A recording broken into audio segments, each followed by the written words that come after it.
One of the keys is remember where you came from. Keep that shit in the front of your mind, and when shit goes bad and it goes sideways, a lot of shit does, you're getting booed out of the fucking building, or you're coming through this injury, or people are writing you off. Oh, you guys ain't gonna fucking make it. You know, any of that shit. You gotta keep it in here. And it really has to, it should drive you.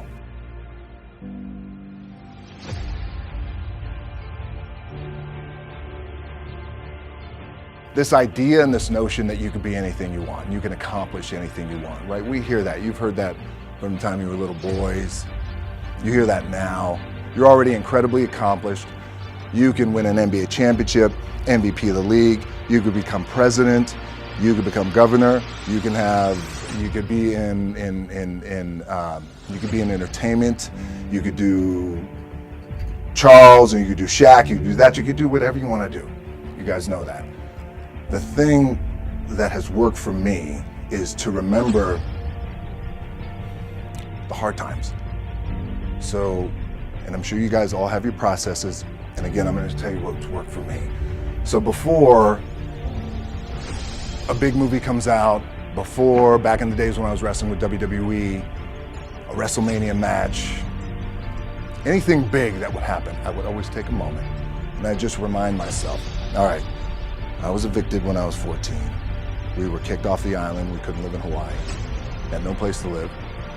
A lot of shit happened. Then when I moved to Nashville, I was arrested multiple times by the time I was 16 years old. Like, I remember that. If I were playing on this team, which my skills are, what's that term? Oh, the shits. So I don't play. But before I lace up, before I get into court, before I play in these big games, before I go to the Staples Center, where history says those are historic walls there at the Staples Center. I would remember that, and it allows me then to be present in the moment and understand, holy shit, the stuff I have around me right now, this is the shit that I dreamed of when I was a kid. I am here. I played for University of Miami, played for great teams. Warren Sapp, Ray Lewis, they were my teammates. They were balling. Warren Sapp was playing tight end that time. I was starting defensive tackle. Yeah. They moved him over to D-line. And he looked at me, he's like, yo, dude, I'm gonna take your spot. I said, you ain't taking my spot. He said, I'm gonna take your spot. We battled, and he took my spot. And you can imagine how that fucked with me, because there goes my opportunity. He went in, switched to defensive tackle, lit the world on fire. Well, what that did, it crushed me, it crushed my dreams. I had a piss poor senior year, zero production, no NFL, no combine invite, nothing. Finally went to the CFL, Calgary Stampeders, making $250 a week Canadian. I had to send that shit home to my wife at that time. I had no money. So I remember that. When I got cut from Canada, I had $7 in my pocket. And I always tell that story. So now my production company is $7, advertising agency is $7, everything is $7. So I always remember that. What helps me is to keep the hard times in the front of my mind, because it allows me to go into these big moments that I've worked my ass off, and you guys have worked your ass off. It allows me to go into these big moments with a different perspective. What it also does for me, and again, this is what works for me. Like, I keep my back, excuse my language, my back is up against this motherfucker every day. It's against this fucking wall. Excuse my language, ladies in the room. But it's up against this motherfucker because it's what I believe in. And when my back is against this motherfucker, then there's nowhere to go. But that way. That's it. So I feel like this could be something, an ideology and mindset that could help you, if you look at it that way. Because you made it already. We made it. We're successful boys, and we're lucky boys to be where we're at. Oh, you guys made it. Everybody's rich in the room. Nobody's gonna get evicted anymore. Anything you got, there's no more money problems, right? You got a lot of hands out now. Hey, can I get a little bit? Can I get a little bit? Right, that happens.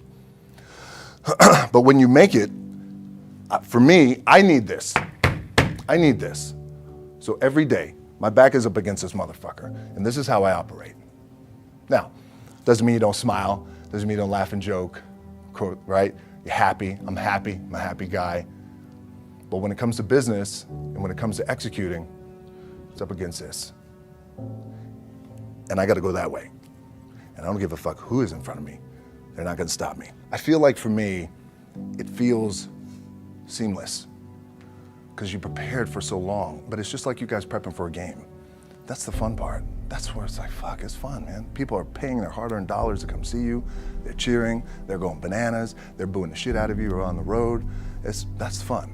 That's what you live for. I mean, that's the juice right there. The prep is where the character's made. And I just don't mean the character I play, I mean the character in here. So for me, the prep is getting with the director, getting with the producers, getting with the writers, so in essence, it's like getting with all your coaches and your different position coaches and all the meetings that you have to have, right? So that's the work you put in. The key for me was, where does it start? What's the anchor? What's the anchor? So I can have all these ambitions and you guys have all these ambitions, which is great. It's important. I'll play this role, you'll play that role. I'll execute this thing and it'll come out this summer. You guys will execute this thing during the summer, right, when it's time to really put in a lot more work. But the key with me is just always finding what the anchor is. And the fucking anchor is getting up at 4 o'clock in the morning every day before anybody else and grounding my thought process is in the no one will outwork me. No one. I love and I respect you guys. Motherfuckers won't outwork me. All starts with this. 2 hands, putting in the work. The anchor for me has always been the work in terms of the weight room training. So when I first started wrestling, I was 6 years old, rolling on the mats with my dad. My old man, a lot of you guys won't know this. Yeah, Rocky Johnson. My old man was Rocky Johnson. He was the first black WWF at that time. First black WWE tag team champions with Tony Atlas back in 1983. My uncles were wild Samoans. I come from a long line of pro wrestlers.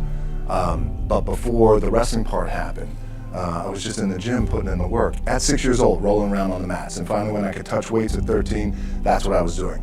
But the weight part for me and the gym part has always been, has to be the anchor. Look, at the end of the day, like again, it's the kind of stuff that I talked about at top is I have to hold on to my dad in his pickup truck came down 4 o'clock in the morning, picked me up in Miami from Tampa. We lived in a little shitty apartment in Tampa. He drove down in his little pickup truck to Miami to get me when I was cut from the CFL. I was driving up I-75. I don't know if you guys are from Florida, any of you guys, if you know, I-75 is like, especially down in Florida, Alligator Alley. I'll never forget it. It's 4 o'clock in the morning. And I thought, well, fuck. I leave home like you guys left home. I'm ready to tackle the world, to get after it, achieve my dreams and goals. Fucking crushed by 22, 23 years old. Now I gotta move back in with my mom and dad.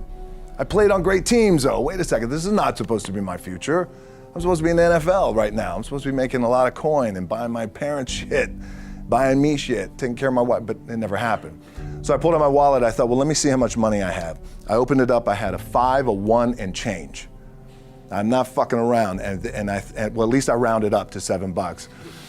But I thought, God, ain't this a bitch? I got $7 in my pocket. Where the fuck do I go now?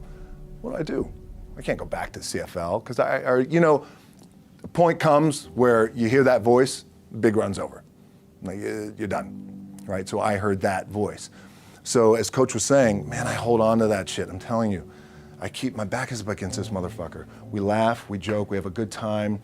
Press is always fun to do. Sometimes you got to make it fun. That's another thing. You got to do your best to make press fun if you can. But my back is still up against this motherfucker. I do not forget it. What this also helps me do, and again, it works for me, is at some point, you got to be fucking tired of not being number one. You have to be, and you got to fucking play angry. And I play angry. Now, I'm cool and calm with my approach. And when I step out on my field, which is a set or, like, there's some, and you're always gonna have haters, and haters are like, well, God damn, man, how many movies are you gonna make, or how much shit are you gonna do? Like, you do a lot of shit. I say, yes, it's my ambition. Of course, why not? I could do it. Yeah, I love what I do. And not only that, but in what world do we not work every day? Doesn't mean, it's just like you guys in the off season. You gotta work every fucking day. It doesn't end. My back is up against this thing, you know, and I started to play angry, by the way, and I still play angry. My last match, Brock Lesnar, transitioned, and I realized if I had to be great at something, I wanted to be great in this world of Hollywood and movie making and producing and entertainment, I had to commit, and like you guys have to commit. Obviously, you commit to something, commit to the goal. So I quietly retired. 2 years later, I thought, what the fuck did I do with my career? Because my movies were not doing well. I was written off. I was like, it was around 2006, 2007. I was like, God damn. I left, I pulled a Jim Brown. I left when I was on top, like #1 in the wrestling business, and I left. It was a ballsy, gutsy, some call it stupid move, but I had to commit and I had to follow what was in my gut. And at that time, I'll share this with you guys, and Will Smith is my boy, and I sat down at that time with the agency I was with, and they said, what do you want to accomplish? I said, I want to accomplish the world. I want the world, and I want Will Smith's career, and I said, and I mean this respectfully because I know he's here at this agency with us, I want to do it bigger and better. And they looked at me like I had 3 fucking heads, and they were like, okay. But I still stayed focused, and I still had still put in the hard work with my 2 hands, and that's it. And that's what it comes down to with you guys. One of the keys is, remember where you came from, keep that shit in the front of your mind, and when shit goes bad and it goes sideways, a lot of shit does, you're getting booed out of the fucking building, or you're coming through this injury, or people are writing you off, oh, you guys ain't gonna fucking make it, you know, any of that shit. You gotta keep it in here. And it really has to, it should drive you.